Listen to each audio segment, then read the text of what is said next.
Labour റൂമിലേക്ക് തന്റെ പ്രിയപ്പെട്ട ഭാര്യയെ കൊണ്ടുപോയിരിക്കുന്നു. സിസേറിയൻ വേണയോ വേണ്ടയോ ഡോക്ടർമാരെ തീരുമാനിക്കാൻ പോവാണ്.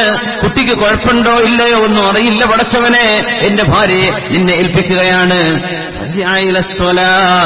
നിസ്കരിക്കാനുള്ള ഒരു റൂമോ ഒരു പള്ളിയോ അരികത്തുണ്ടെങ്കിൽ ഭർത്താവിനെ ചെല്ലുന്നത് അല്ലാഹു അക്ബർ, അല്ലാഹുവേ നീയാണ് ഏറ്റവും വലിയവൻ, നിന്റെ പ്രശ്നമാണ് ഏറ്റവും വലുത്, നീയാണ് ഞങ്ങളുടെ മുമ്പിൽ ഏറ്റവും വലുത്.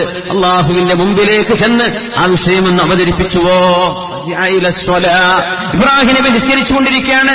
ആ നിസ്കാരത്തിന്റെ ഇടയിൽ ഇബ്രാഹിം നബി അലൈഹിസ്സലാമിന്റെ ആംഗ്യഭാഷ കണ്ടപ്പോ സാറ ബീവിക്ക് തോന്നി ഇബ്രാഹിം നബി ചോദിക്കുന്നത് പ്രശ്നം കാര്യം എങ്ങനെയുണ്ട് എന്നറിയാനാണ്. സാറ ബീവി മറുപടി കൊടുത്തു, റദ്ദല്ലാഹു യദൽ കാഫിർ റദ്ദല്ലാഹു കൈദൽ കാഫിർ. ഈ കാഫിറായ മനുഷ്യന്റെ സർവ്വചതിയും അല്ലാഹു മടക്കിയിരിക്കുന്നു. ഫീ നഹ്രിഹി വഅഖ്ദമ ഹാജർ. നമുക്ക് ഹാജറിനെ സമ്മാനമായി തന്നിട്ടുണ്ട്. ഇബ്രാഹിം നബിയെ പേടിക്കണ്ട. ചെല്ലുമ്പോ ഇബ്രാഹിം നബി നിസ്കാരത്തിലാണ്. അല്ലാഹുവേ കുട്ടിയെ വേണമെന്ന് ചോദിക്കുന്ന നബി സക്കരിയ നബി അലൈഹിസ്സലാം. 70 കഴിഞ്ഞതിന്റെ ശേഷം കുഞ്ഞ് വേണം റബ്ബേ, മക്കള് വേണം.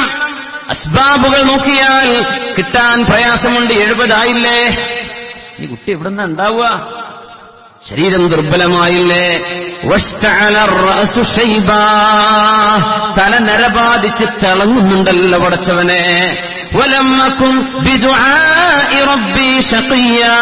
എന്റെ റബ്ബിനോട് ചോദിച്ചാൽ പരാജയപ്പെടില്ലല്ലോ, അതുകൊണ്ട് ഞാൻ ചോദിക്കുകയാണ് റബ്ബേ റബ്ബി ഹബിലി, എനിക്ക് കുഞ്ഞിനെ വേണം പടച്ചവനെ. സക്കരിയ നബി ചോദിച്ചു. എന്നിട്ട് എന്ത് ചെയ്തു? അല്ലാഹുവിന്റെ മുമ്പിലേക്ക് മഹാനായ സക്കരിയ നബിയെ സംബന്ധിച്ച് വിശുദ്ധ ഖുർആൻ പറഞ്ഞു, ഫനാദതുഹുൽ മലായിക, കുഞ്ഞ് വരുന്നുണ്ട്. ഇതുവരെ അങ്ങനെ ഒരു പേര് നൽകപ്പെട്ടിട്ടില്ലാത്ത യഹ്യ എന്ന പേരുള്ള ഒരു കുഞ്ഞ്. ആ കുഞ്ഞാണ് യഹ്യ നബി അലൈഹിസ്സലാം. ജോൺ ദ ബാപ്റ്റിസ്റ്റ് എന്ന് ക്രിസ്ത്യാനികൾ വിളിച്ചു പറയുന്ന സക്കരിയ നബിയുടെ പുത്രൻ യഹ്യ നബി അലൈഹിസ്സലാം. നാദതുഹുൽ മലായിക, ദുആ ചെയ്തു പോയിട്ട് അല്ലാഹുവിന്റെ മാലാഖമാർ വിളിക്കുന്നുണ്ട്. എന്താ സംഭവം? വഹുവ ഖായിമുൻ യുസല്ലി ഫിൽ മിഹ്റാബ്. സക്കരിയ നബി മിഹ്റാബിൽ നിന്ന് നിസ്കരിക്കുകയാണ്. 70 കഴിഞ്ഞ് അല്ലാഹുവേ കുഞ്ഞിനെ വേണം. കാര്യകാരണങ്ങൾ ബന്ധിപ്പിച്ചു നോക്കിയാൽ കാര്യം നടക്കാൻ സാധ്യതയില്ല. അല്ലാഹുവേ, സബബില്ലാതെയും കാര്യം നടത്താൻ കഴിയുന്നവനാണല്ലോ നീ. മക്കളുണ്ടാവൽ അങ്ങനെയാണ്. അല്ലാഹുവിന്റെ ഇടപെടൽ തന്നെ വേണം. റബ്ബ് ഇടപെടണം. യഹബു മൻ യശാഉ ഇനാഹാ, അല്ലാഹു ഉദ്ദേശിക്കുന്നവർക്ക് പെണ്ണിനെ കൊടുക്കും. കല്യാണം കഴിഞ്ഞാൽ പെണ്ണിനെ കൊടുക്കുന്നാണോ പറഞ്ഞത്? ഭാര്യയുടെ കൂടെ കടന്നാൽ, ഭാര്യയുടെ കൂടെ ഒരുമിച്ച് ശയിച്ചാൽ കുഞ്ഞുണ്ടാകുമെന്നാണല്ലോ. യഹബു ലിമൻ യശാ, അല്ലാഹു ഉദ്ദേശിക്കുന്നവർക്ക് അല്ലാഹു കൊടുക്കും. ഇനാഹാ, പെൺകുട്ടികളെ. വാസിലത്ത് ബിനുൽ അസ്ഖഅ റളിയല്ലാഹു അൻഹു പറയുമായിരുന്നു, മിൻ യുംനിൽ മർഅ, ഒരു പെണ്ണിന്റെ സൗഭാഗ്യമാണ് ആദ്യമായ ഒരു പെൺകുട്ടിക്ക് ജന്മം കൊടുക്കാൻ കഴിഞ്ഞാൽ അത് പെണ്ണിന്റെ ഭാഗ്യമാണ്. നമ്മളെന്താ, കുട്ടി എന്താ, അത് വേഗം തിരിയും. ഉസ്താദേ കുട്ടി ഭാര്യ പ്രസവിച്ചിട്ടുണ്ട് കേട്ടോ എന്ന് മാത്രം പറഞ്ഞ് നിർത്തിയാൽ മനസ്സിലാക്കുക കുട്ടി പെൺകുട്ടിയാണ്. ഉസ്താദേ പ്രസവിച്ച ആൺകുട്ടിയാണ് കേട്ടോ, അപ്പം വേഗം പറയും ആൺകുട്ടിയാണെങ്കിൽ. അല്ലെങ്കിൽ അടുത്ത ചോദ്യം ചോദിക്കണം, കുട്ടി എന്താ, കുട്ടി പെൺകുട്ടിയാണ്, അൽഹംദുലില്ലാ. എന്തേത് ആദ്യം വരാത്തത്? അല്ലാഹു കൊടുക്കുമെന്ന്, മക്കളെ കൊടുക്കുമെന്ന് പറഞ്ഞപ്പോ ആദ്യം പറഞ്ഞത് പെൺകുട്ടിയെ.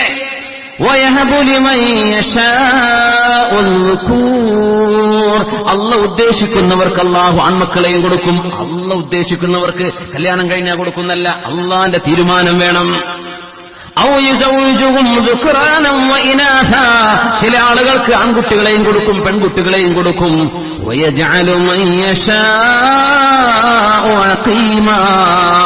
ചില ആളുകൾക്ക് മക്കളെ അല്ലാഹു തീരുമാനിച്ചാൽ കൊടുക്കുകയേ ഇല്ല. അല്ലാഹു തീരുമാനിച്ചാൽ പിന്നെ അങ്ങനെയാണ്. റബ്ബിന്റെ തീരുമാനം കൂടെ, മശീഅത്ത് കൂടെ ഇടപെടണം. അസ്ബാബ് മാത്രം ഉണ്ടായിട്ട് കാര്യമില്ല. സക്കരിയ നബി ചോദിച്ചത്, അല്ലാഹുവേ ഞങ്ങൾ രണ്ടുപേർക്കും പ്രായമായ വാർദ്ധക്യത്തിലെത്തി.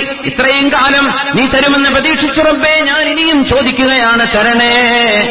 ഇത് പറഞ്ഞ് വഹുവ ഖായിമുൻ യുസല്ലി ഫിൽ മിഹ്റാബ്, ദുആ കഴിഞ്ഞ് എഴുന്നേറ്റ് നിൽക്കുന്നത് നിസ്കരിക്കാനാണ്. നിസ്കാരം നടന്നുകൊണ്ടിരിക്കുമ്പോഴാണ് വഹി വരുന്നത്. ഫനാദതുഹുൽ മലായിക അന്നല്ലാഹ യുബശ്ശിറുക ബിയഹ്യാ, നിങ്ങൾക്ക് യഹ്യ എന്ന പൊന്നുമോനെ നൽകാൻ പോകുന്നു. മുസദ്ദിഖൻ ബികലിമത്തിൻ മിനല്ലാഹി വസയ്യിദൻ വഹസൂറാ, അല്ലാഹുവിന്റെ നബിയാണ് ഈ കുഞ്ഞ്, പ്രവാചകനാകാൻ പോകുന്ന നബിയാണ്. വളരെ സദ്വൃത്തരായ സച്ചരിതരായ ഒരു പുത്രനെ.